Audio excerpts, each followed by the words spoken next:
Markus 9 ayat 50, ini dasar firman-Nya. Kita baca sama-sama.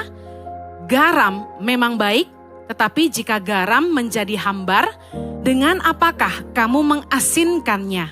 Hendaklah kamu selalu mempunyai garam dalam dirimu dan selalu hidup berdamai yang seorang dengan yang lain. Ini pesan Yesus buat kita. Salah satu nilai dalam berkomunitas yang kita harus miliki adalah hidup berguna bagi sesama. Tadi pagi saya sudah bagikan. Yang kedua adalah mempunyai garam di dalam dirimu. Dikatakan firman Tuhan, hendaklah kamu selalu mempunyai garam di dalam dirimu. Artinya kita harus punya kasih, katakan punya kasih. Dalam Kolose 4 ayat 6 dikatakan gini, hendaklah kata-katamu senantiasa penuh kasih, jangan hambar. Jadi kalau dikatakan kita harus selalu punya garam, artinya di dalam hidup kita harus punya kasih. Dan yang ketiga, nilai dalam berkomunitas adalah kita harus selalu hidup damai seorang dengan yang lain. Nah, untuk ibadah jam 12 ini saya akan bagikan tentang hidup dalam kasih. Kita harus punya kasih. Kasih merupakan esensi yang paling penting yang akan menyatukan orang-orang yang datang dengan latar belakang yang berbeda, dengan karakter yang berbeda, dengan motivasi yang berbeda. Kasih adalah satu-satunya fondasi yang bisa menyatukan berbagai perbedaan, bahkan menyelesaikan permasalahan. Katakan amin. Saya ambil contoh. Waktu kita jatuh cinta kepada seseorang, sebenarnya detik kita kenal orang itu beda sama kita. Gak ada sama-samanya. Tetapi karena kita cinta sama orang itu, perbedaan tidak terasa. Makanya orang bilang cinta itu buta. Karena saking kita cinta, di mata kita dia sempurna. Udah jadi lagu tuh. Herannya ketika cinta mulai pupus, perbedaan itu mulai kelihatan. Ya kan? Nah heran sekali bagaimana karena kasih itu bisa menutupi banyak sekali dosa, banyak sekali pelanggaran. Orang bisa mudah mengampuni. Apakah Anda punya kasih? Dalam pernikahanmu, dalam hidupmu. Menjadi penting ketika kita berkomunitas, kita punya kasih. Karena apa? Kita nggak akan bisa menghindari yang namanya gesekan, konflik, perbedaan pendapat, selisih paham. Kita nggak bisa menyenangkan semua orang, betul? Nggak semua orang suka ditegur. Nggak semua orang suka dikasih tahu.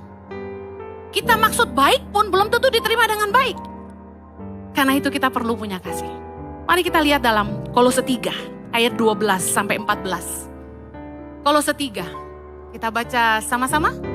3, 2, 1. Karena itu sebagai orang-orang pilihan Allah yang dikuduskan dan dikasihinya, kenakanlah belas kasihan, kemurahan, kerendahan hati, kelemah lembutan, dan kesabaran. Sabarlah kamu seorang terhadap yang lain. Ampunilah seorang akan yang lain. Apabila yang seorang menaruh dendam terhadap yang lain, sama seperti Tuhan telah mengampuni kamu, kamu perbuatlah jugalah demikian. Ayat 14 sama-sama.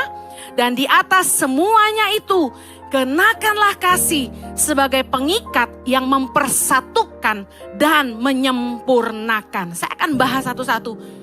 Elemen-elemen kasih yang dibahas di ayat ini sangat penting kita punya. Yang pertama, belas kasihan. Compassion. Belas kasihanlah yang membuat seseorang itu jadi tidak kejam. Amin. Anda siapa berapa banyak di sini yang suka nonton pertandingan tinju? Angkat tangan. Gak apa-apa. Jangan ada dusta di antara kita. Terima kasih. Ada lagi? Tinju. Gak mungkin. Dikit banget. Yes, thank you. Orang-orang jujur dikasihi Tuhan. Oke, yang suka pertandingan UFC, angkat tangan. Yes, 1, 2, 3, 4, wonderful, yes. Ada yang sampai terbang ke Singapura nonton live? Ada? Ada? Wow. Saya tidak melarang orang nonton tinju UFC. Tapi entah kenapa, saya tuh bisa nangis kalau nonton itu. Why? Tahu gak film Rocky Balboa? Ya. Waktu kita nonton orang itu harus menghidupi keluarganya dengan mengorbankan dirinya sendiri dipukul orang. Sampai berdarah, sampai matanya bengkak gitu. Sampai ada yang geger otak gitu kan. Sampai patah bahkan mati. Saya tuh gak tega gitu. Kok bisa ya? Sampai harus sekasian itu gitu. Tapi ternyata tinju merupakan talenta. Ada orang-orang yang memang hebat bertinju. Tapi belas kasihan itu membuat kita punya kasih buat orang. Membuat kita tuh gak tega sama orang. Anak-anak yang tidak dididik untuk punya belas kasihan pasti jadi anak yang kejam. Perhatikan tingkah lakunya. Kucing dibakar buntutnya. Ayam dipiting, dipelintir kepalanya. Pernah lihat anak-anak kecil kayak gitu? Anjing didudukin. Oh, pernah lihat video yang viral?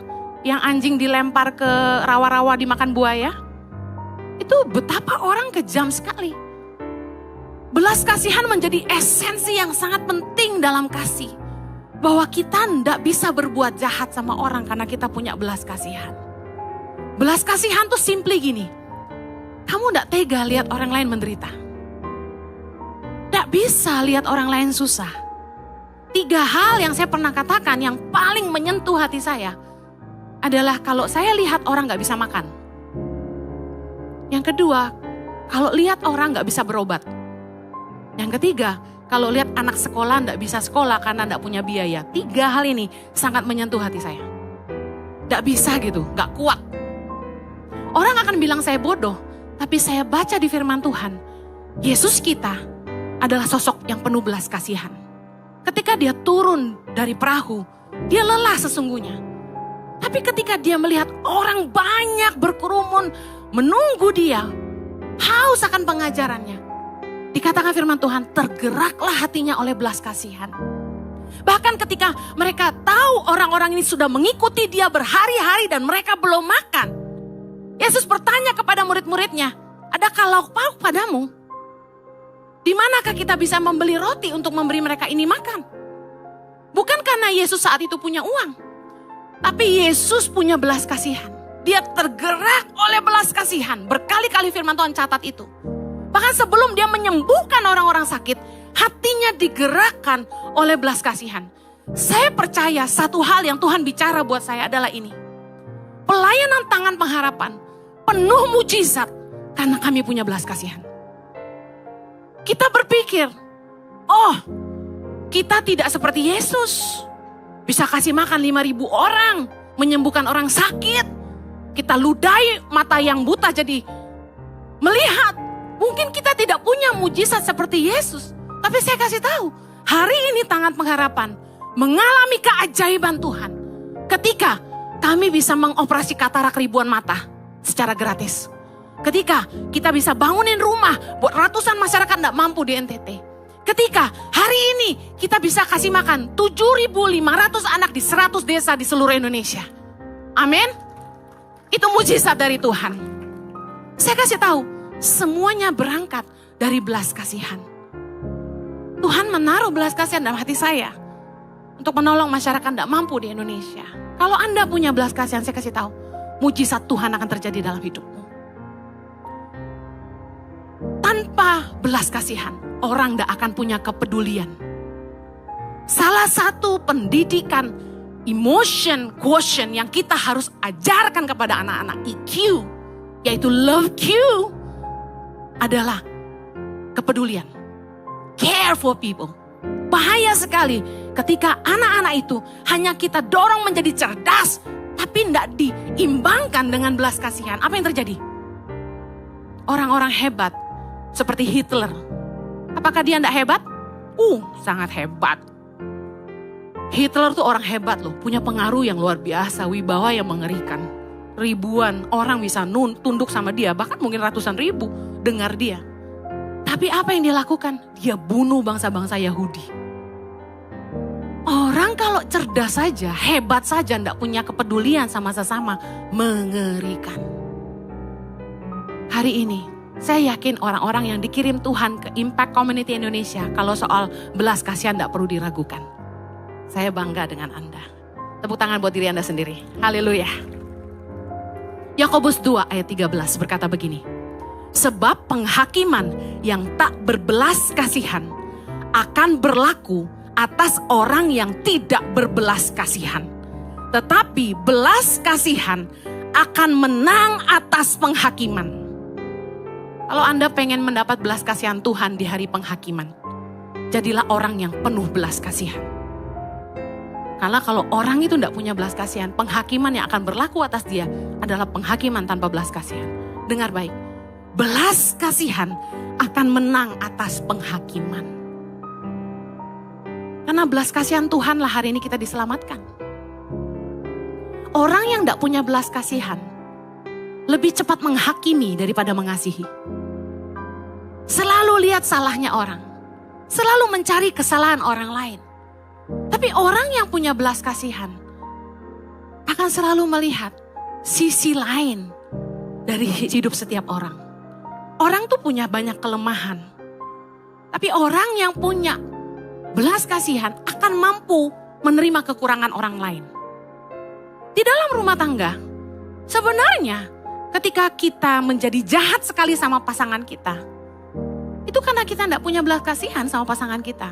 Satu hari saya pernah cerita ini juga di khotbah yang lain. Saya ini sempat nulis satu statement. The man I love, the man I hate. Sadis ya. Itu bukunya harus ditulis gak kira-kira?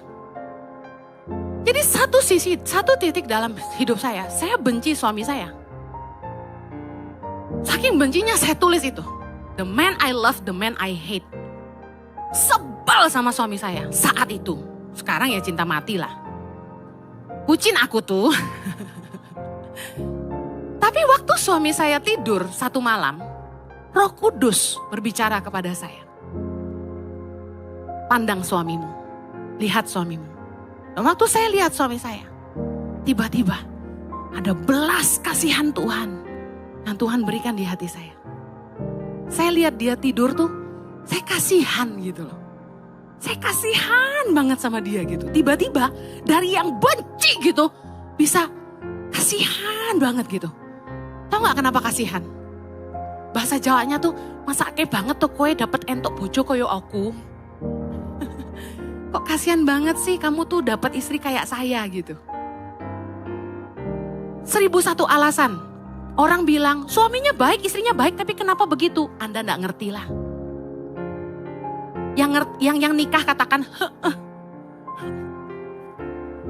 Jadi waktu saya diperlihatkan suami saya malam itu sama Tuhan, saya dihujani belas kasihan. Saya kasihan gitu sama Jojo. Tiba-tiba kasihan sama dia gitu. Dan saya tahu titik itulah Tuhan merubah hati saya. Jangan terus lihat kekurangannya.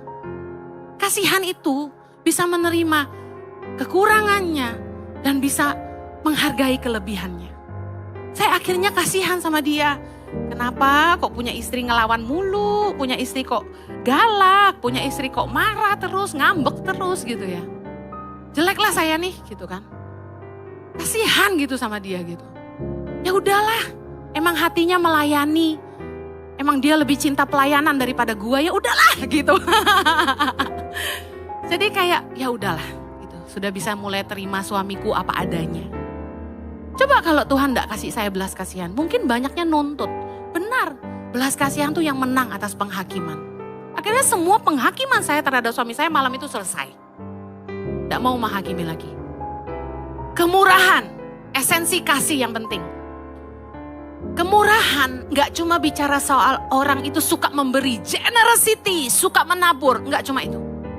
Orang yang punya kemurahan itu bisa cepat mengampuni.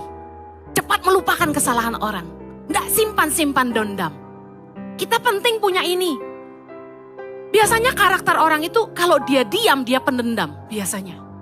Mari belajar. Jangan terima fakta itu. Anda harus berkata, meskipun aku pendiam, aku tidak pendendam. Ayo yang introvert mulai ngomong. Meskipun aku diam, aku tidak pendendam. Jangan nyimpen dalam bahasanya. Orang yang suka nyimpen dalam, itu makan dalam. Penyakitan.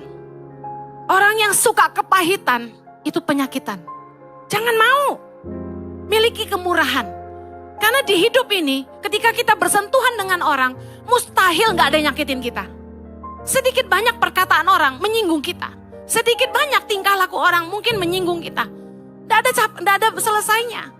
Tapi kalau kita penuh kemurahan, selalu mengampuni, ya sudahlah. Dulu, kalau saya tuh bilang sama suami saya, "Say, bobok yuk," karena dia tuh tidurnya malam. Sementara namanya istri pengen dikelon, ya kan? Dikelon saja, tidak diapa-apakan. Tolong perhatikan. Let me rest baby. Dikelon tuh gini loh, maksudnya dipeluk sebentar biar tidur gitu. Saya tuh kalau dipeluk Jojo cepet tidur. Masalahnya dia gak mau peluk saya untuk tidur. Kalau ada maunya baru peluk saya, bahaya ini. Nah, tapi seringkali dia lagi sibuk kerja. Di malam hari tuh Jojo ibarat apa sih, burung hantu tuh onnya malam. Jadi dia lagi seger gitu, dia kerja. Nah kalau saya bilang tidur yuk, dia marah. Nanti ya Hen, dulu saya tuh dibentak dikit aja tuh tersinggungnya. Sedihnya tuh kayak sakit hatiku gitu. Lama-lama saya tuh belajar. Udahlah, dia gak maksud kok. Dia cuma jengkel orang lagi kerja diganggu terus gitu. Jadi lama-lama kalau saya, namanya kebiasaan nih mulut, udah tahu dia gak suka digituin, tapi saya tuh kebiasaan, "Bobo yuk saya udah malam," gitu. Masih dibentak juga. Lama-lama tuh kayak udah gak ada rasa. Ya sudah, gak mau tidur ya udah gitu kan. Saya tidur aja, set. Ini kemurahan. Loh, kalau gak punya kemurahan, tidur tuh nangis. Tak bisa memahami istri. Perempuan kan sering gitu. Belajar punya kemurahan gitu loh. Gak usah disimpan lah. Omongan orang gak enak tuh jangan dipikirin, direnungin. Gemes aku. Tadi ngomong apa dia? Aku tua. Cewek tuh pantang dibilang tua, dibilang gendut. Bener gak? Emang banyak orang tuh yang gak sopan. Saya ajarin di YouTube ini biar dengar semua. Jangan tanya perempuan berapa berat badannya. Jangan tanya perempuan berapa umurnya. Jangan pernah ketemu perempuan dan bilang dia tambah tua. Dan jangan pernah ketemu perempuan dan bilang dia tambah gemuk. Oke? Karena banyak yang gak sopan. Ketemu saya, udah gak pernah ngasih apa-apa. Datang-datang. Tambah gendut lu ya. Gitu. Kalau gak gembala sih gue gak sabar kayaknya. Tapi namanya orang ke gereja masa diusir ya kan? Dibilang gendut ya kita cuma iya gitu aja. Padahal dalam hati gue gitu kan. Tapi kemurahan. Kita tunjukkan kemurahan. Ya sudahlah mulut orang. Gak perlu dendam cuma dibilang gendut doang. Resiko mau makan enak. Saya paling suka nasi bebek. Itu yang bikin susah kurus. It's okay lah. I love my life. Esensi kasih yang berikutnya. Kenakanlah kerendahan hati. Kasih akan membuat kita rendah hati untuk minta maaf ketika kita salah. Kerendahan hati membuat kita bisa menghargai orang lain. Menghargai kelebihan orang lain.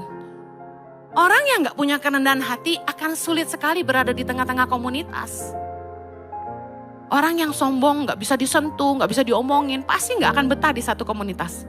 Main celok. Tersinggung di sini pergi ke sana, tersinggung di sana pergi ke sini. Kita perlu belajar rendah hati. Mau ditegur, mau dikasih masukan.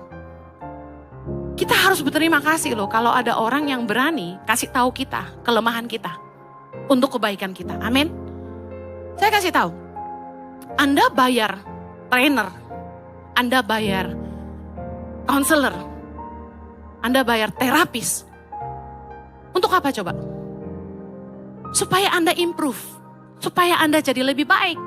Anda bayar pelatih, emang dia baik sama Anda? Dia pecut Anda dalam tanda kutip kan? Bangun pagi, gak boleh, malas, lari 2 kilo misalnya. Instruktur diet, siksa kita, betul? Kita disuruh gak boleh makan ini. Bayangin Anda keluar duit buat orang nyiksa Anda. Nah di gereja Ici, Anda ditegur gratis. Dimarah-marahin for free. saya tuh kasih duit, gak usah. Saya marahin Anda, datang aja. Kita harus rendah hati kalau kita mau bertumbuh dalam komunitas. Mari saling menghargai. Orang yang rendah hati gak cuma fokus sama diri sendiri. Dia melayani dan dia malah memperhatikan orang lain juga. Itu orang yang rendah hati. Rendah hati itu bukan yang, Bu Heni cantik dandanannya. Masa, terima kasih loh. Gak gitu. Rendah hati itu mau ditegur. Rendah hati itu mudah didekati. Rendah hati itu Anda gak merasa Anda lebih baik dari orang lain. Nah, yang sering bikin kita sombong adalah gini. Gue gak perlu masukkan lu. Gue udah tahu. Pernah Anda ketemu orang yang kayak gini? Dikasih tahu apapun dia bilang apa? Gue udah tahu. Kalau saya ketemu orang yang rohani banget, tahu firman banget, saya biasanya diem. Gak banyak ngomong. Why? Saya orangnya paling malas berdebat. Lebih enak ketemu orang yang berdosa sekalian daripada ketemu ahli Taurat. Capek ngomongnya, merasa hebat. Udah, kalau merasa hebat gak perlu. Kita butuh dididik. Sampai hari ini saya terus memberi diri saya untuk diberi masukan. Bahkan saya bilang sama staf Tangan Pengharapan dan ICI, tolong tegur kami. Kalau kalian merasa, kok Bu Heni berubah? Kok Bu Heni begini? Datang aja, kasih tahu saya. Please. Jemaat, saya selalu berdiri di sini selesai ibadah. Anda merasa ada yang salah dengan ICI? Datang aja ketemu kami. Kami dengan senang hati mendengarkan. Kasih, esensi yang berikutnya, punya kelemah lembutan. Di dalam komunitas, kalau kita tidak saling lemah lembut, pasti bertengkar terus. Lemah lembut itu apa? Yesus berkata, belajarlah daripadaku sebab aku ini lemah lembut dan rendah hati. Esensi lemah lembut tuh gini, Anda punya power tapi Anda tidak pakai kuasa itu. Kita bukan takut sama orang tapi kita tidak mau bertengkar sama orang. Kebanyakan orang sok jagoan. Lu kira gue takut sama lu? Itu gak lemah lembut. Anda mungkin kaya, Anda mungkin hebat, tapi Anda tidak perlu show power. Itu lemah lembut. You control yourself. Anda sebenarnya mau marah, tapi Anda kendalikan diri Anda. Itu lemah lembut. Kalau orang gak punya kelemah lembutan, selalu gampang emosi di dalam komunitas, ini bahaya. Anda akan bertengkar terus dengan semua orang. Dikit-dikit, lu sok jagoan. Waduh, gawat ini. Saya udah capek lihat orang yang sok jagoan. Mari lemah lembutlah satu sama lain. Esensi kasih yang berikutnya. Sabarlah terhadap satu sama lain, kata firman Tuhan. Kadang-kadang tuh banyak orang yang bikin kita gak sabar, ya gak sih? Gak sabar gitu. Keselin. Dididik gak bisa, dikasih tahu gak bisa, dibilangin ngeyel. Tapi masih sabar. Kadang-kadang tuh marah. Satu kali saya kan orangnya apa ajanya. Plek di depan saya ngomongin. Kamu bisa berhenti mabuk gak? Kamu bisa berhenti minum gak? Konyol tahu gak kamu mabuk-mabukan kayak gitu. Saya ancam di mukanya langsung. Tersinggung, sakit hati. Gak bakalan saya ke gereja ICI lagi katanya. Saya jawab, emang gue pikirin. Loh, saya bilang sama suami saya gak punya ambisi punya gereja besar. Gak punya. Kalau Tuhan kirim jiwa-jiwa itu anugerah. Tapi goal saya dalam melayani adalah melihat hidup orang berubah. Berubah ke arah Kristus. Orang berdosa kembali kepada Allah. Orang yang jahat berbalik jadi baik. Itu goal saya. Orang yang terluka dipulihkan. Kelepasan dari penjara. Mari kita sabar satu sama lain. Karena kalau gak sabar tuh gak akan lihat perubahan. Udah saya marah sama orang ini. Besokannya saya datangi. Sorry ya, kemarin aku marah. Anda pikir gampang? Kadang-kadang kita didik orang. Dia tahu dia salah. Pukulin istri itu salah. Kita kasih tahu, jangan pukul istrimu. Kamu laki-laki pengecut kalau kamu pukul istrimu. Dikasih tahu. Ya. Tapi tidak lama saya dengar pukul lagi. Yang lebih sadis sekarang pukul-pukulan. Hebat. Tapi saya belajar dari suami saya. Orang ini sabar sama jiwa-jiwa. Sabar. Kasih memampukan kita untuk untuk saling ngampuni, sabar sama orang. Kadang-kadang beberapa orang keterlaluan gitu. Tapi saya baru sadar sekarang statement yang berkata gini, pekerjaan paling stres di dunia adalah ahli bedah dan gembala. Sekarang saya baru menyadarinya, memang stres nian. Ngadapin orang dengan berbagai karakter, berbagai motivasi. Ditegur ndak bisa, dikasih tahu susah. Kita harus pelan ngomongnya. Saya berharap saya lahir di Solo. Sungguh, asumsi, salah bicara, perbedaan pendapat, selisih paham, gesekan pasti terjadi di tengah-tengah komunitas. Dan hanya kasih yang bisa memampukan kita untuk saling mengampuni dan menutupi kesalahan satu sama lain. Saya belajar bahwa tidak segala hal yang kita nggak suka kita perlu omongin. Saya belajar dari firman Tuhan ini. Amsal 17 ayat 9. Siapa menutupi pelanggaran mengejar kasih, tetapi siapa membangkit-bangkit perkara menceraikan sahabat yang karib. Satu kali saya pernah dilapori sesuatu sama neni saya, pengasuh anak saya, tentang teman. Teman saya ini saya titipi anak saya, tapi kemudian dia tidak bertanggung jawab lah, katakan begitu. Lalu neni saya lapor, karena teman saya ini pinjam mobil saya, jadi anak saya ikut dengan dia. Dan kemudian saya bilang, kok kamu begitu, nggak take care anak saya. Singkat cerita, dia tersinggung dengan teguran saya. Lalu dari persahabatan yang begitu akrab, kami benar-benar tidak berhubungan sama sekali. Hilang komunikasi. Kejadian itu mengajar saya kebenaran ayat ini. Siapa menutupi pelanggaran, mengejar kasih.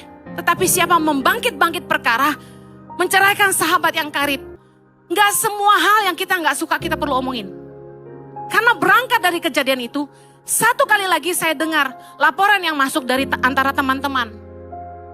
Bahwa ada orang yang dekat dengan kami berkata kepada teman-teman yang lain, saya tuh gak suka sama si Henny. Kenapa? Nah gak dijelasin lah kenapa. Omongan ini disampaikan ke saya. Tapi karena sudah belajar dari pengalaman yang lalu bahwa kalau kita membangkitkan perkara menceraikan sahabat karib, saya dengar ini saya diam. Saya bilang gak apa-apa, gak semua orang harus suka sama saya. Akhirnya saya coba mengampuni dan sudahlah, gak usah diingat, dilupakan saja. Ini perempuan perlu belajar ini. Gak semua hal yang kamu dengar perlu kamu ingat, lupakan. Shake your hand off. Akhirnya apa yang terjadi? Teman yang ngomong kemana-mana bahwa dia gak suka sama saya, sekarang dia baik banget sama saya. Kami berteman dengan sangat baik. Coba waktu itu saya hampiri dia dan berkata, lu ngomong apa? Udah bubar. Dalam hubungan berkomunitas, kita kalau gak punya kasih, gak akan langgeng saudara. Rumah tangga kalau gak ada kasih gak akan langgeng. Gak semua orang bisa nyenengin hati kita, amen. Saya mau akhiri dengan 3 nilai-nilai kasih dalam hubungan yang Anda perlu jaga. Yang pertama, ketulusan. Roma 12 ayat 9 berkata gini, hendaklah kasih itu jangan pura-pura. Jauhilah yang jahat dan lakukanlah yang baik. Hendaklah kamu saling mengasihi sebagai saudara dan saling mendahului dalam memberi hormat. Mari tuluslah dalam hubungan. Jangan suka pura-pura. Jangan berteman karena punya kepentingan. Bertemanlah dengan tulus. Jangan nyimpan niat jahat sama orang. Saya bersyukur saya punya suami tuh the man of sincerity. Orang yang tulus menurut saya. Karena saya saksi hidup. Sejak kami SMA, kami kenal dan pacaran sampai hari ini kami menikah. Saya lihat Jojo tuh gak pernah punya niat jahat sama orang gitu loh. Gak pernah merencanakan kejahatan sama siapapun. Gak pernah prasangka, gak pernah ngomongin orang, gak pernah gosip. Orang satu ini. The man of sincerity, orang yang sangat tulus. Seperti Yusuf ya. Yusuf tuh orang yang tulus hatinya. Saya bersyukur banget, saya belajar nilai kasih dalam hidup suami saya. Kalau kita punya teman, kita harus tulus. Gak boleh bulus. Anda mau lihat teman-temanmu tulus atau enggak? Sama enggak, lihat nih. Nilai yang berikut ini sangat penting. Kasih, salah satunya yang harus kita miliki dalam hubungan adalah ini. Kesetiaan. setia kawan. Amsal 19 ayat 4. Kekayaan menambah banyak sahabat, tetapi orang miskin ditinggalkan sahabatnya. Ini bicara apa? Orang kaya itu banyak sahabatnya, tapi belum tentu tulus semua. Anda kalau mau lihat orang punya kepentingan gak dalam hidupmu, ada lagi nih. Waktu kamu susah, dia tetap bersahabat gak sama kamu? Waktu kita kaya, semua orang deketin kita. Sorry, saya bilang sama suami saya, karena dia tulus. Kadang-kadang dia terlalu polos. Sampai saya harus kasih tahu dia. Sayang, sekarang kita punya gereja. Dan gereja kita gak kecil. Jadi kalau ada orang yang tiba-tiba nongol, kamu gak kenal, gak pernah berjuang dari nol sama kita, datang hampiri kita dan berkata gini, saya mau kerja di sini. Saya bilang jangan gampang-gampang diterima dong. Siapa yang gak mau gabung sama gereja besar? Coba kalau gereja kita kecil, saya bilang, mau gak mereka bergabung sama kita? Kadang-kadang orang yang tulus gak bisa lihat niat bulus. Nah kita kalau mau lihat teman yang setia adalah ketika kamu susah. Amsal 17 ayat 17. Seorang sahabat menaruh kasih setiap waktu dan menjadi saudara dalam kesukaran. Teman yang sungguh-sungguh mengasihi kita akan bersuka cita di dalam kesuksesan kita dan akan menangis di dalam kegagalan kita. Amen. Sulit sekali menemukan teman yang seperti ini. Tapi saya mau kasih tahu, kalau Anda punya, hargailah orang-orang yang setia kawan sama Anda. Bukanlah orang-orang yang ada saat Anda jaya. Tapi orang-orang yang tidak pernah meninggalkan Anda sekalipun Anda susah. Anda punya? Saya bersyukur kami punya. Yang terakhir, nilai kasih dalam hubungan. Yaitu punya pengorbanan. Yohanes 15 ayat 13. Tidak ada kasih yang lebih besar daripada kasih seorang yang memberikan nyawanya untuk sahabat-sahabatnya. Kalau orang tuh sungguh-sungguh mengasihi kita, mereka datang, gak cuma mengambil, tapi mau berkorban. Amen. Saya bersyukur banget dan saya kagum banget Tuhan ketemuin kami sama orang-orang yang dengan sangat tulus selalu memberi dan selalu mau berkorban buat kami. Orang-orang yang saya sadari hari ini saya harus hargai. Dalam hubungan, dalam komunitas, harusnya kita itu menjadi sebuah simbiosis mutualisme. Bukan menjadi simbiosis parasitisme. Jadi di dalam komunitas, kalau Anda tidak pernah berkorban, berarti Anda hanya jadi beban. Orang-orang yang mau berkorban, mereka lah yang layak tinggal dalam komunitas. Tapi orang-orang yang hanya mau mengambil dan tidak mau berkorban, berarti dia cuma jadi beban. Apakah Anda punya orang-orang yang mau berkorban buat hidupmu? Jangan hanya mau jadi orang yang mau enaknya aja, mau terima aja. Bahasa Manadonya gini, datang gak bawa apa-apa, pulang bawa bungkus. Gak pernah bawa apa-apa. Tapi kalau pulang kita perhatiin dia selalu bungkus. Ini tipe orang-orang yang gak pernah berkorban tapi jadi beban. Selalu ada yang seperti ini di komunitas. Saya mau akhiri. Kasih gak mencari kepentingan diri sendiri. Nilai-nilai kasih dalam hubungan yang kita harus jaga adalah miliki ketulusan. Miliki kesetiaan. Dan pastikan kita memiliki nilai pengorbanan. Berkontribusilah dalam komunitasmu. Memberi bukan hanya mengambil. Yang mau katakan amin.